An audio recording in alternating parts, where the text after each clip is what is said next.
جس سے آپ محبت کر رہے ہیں نا، اسے بھی پتا ہو کہ آپ اس سے محبت کرتے ہیں۔ اظہار محبت کی جرت بھی ہونی چاہیے اور اظہار محبت کا سلیقہ بھی ہونا چاہیے۔ ہمیں آنا چاہیے یہ اظہار کرنا بھی کہ مجھے محبت ہے۔ دیکھیں نا، نبی پاک صلی اللہ علیہ وسلم نے وضاحت کی۔ حضور فرمانے لگے جب تم کسی سے محبت کرو تو اسے بتاؤ کہ میں تم سے محبت کرتا ہوں۔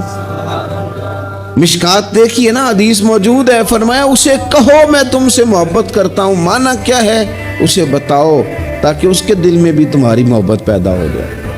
اس سے کہو جا کے۔ ایک صحابی نے نا، ایک بندہ گزر رہا تھا تو عرض کی یا رسول اللہ میں اس سے محبت کرتا ہوں۔ فرمایا اٹھ، یا رسول اللہ کیا حکم ہے؟ فرمایا اسے بتا کے آ کہ میں تجھ سے محبت کرتا ہوں۔ حضور نے اٹھا کے بھیجا۔ میں نے کہا اظہار محبت کی بھی تو جرت ہونی چاہیے نا، اظہار محبت کی بھی تو جرت ہونی چاہیے نا۔ شاید اسی لیے حضرت انس بن مالک نے کہا تھا یا رسول اللہ مجھے اللہ کی قسم میں رب سے بھی پیار کرتا ہوں، رب کے رسول سے بھی پیار کرتا ہوں، ابو بکر صدیق سے بھی کرتا ہوں، عمر فاروق سے بھی کرتا ہوں۔ تو نبی پاک علیہ السلام نے فرمایا سن، پھر تو جس چیز سے محبت کرتا ہے اسی کے ساتھ تجھے جنت میں داخل کیا جائے گا۔ تو سلیقہ بھی تو ہونا چاہیے نا۔ محبوب نے فرمایا جا بتا کے آ۔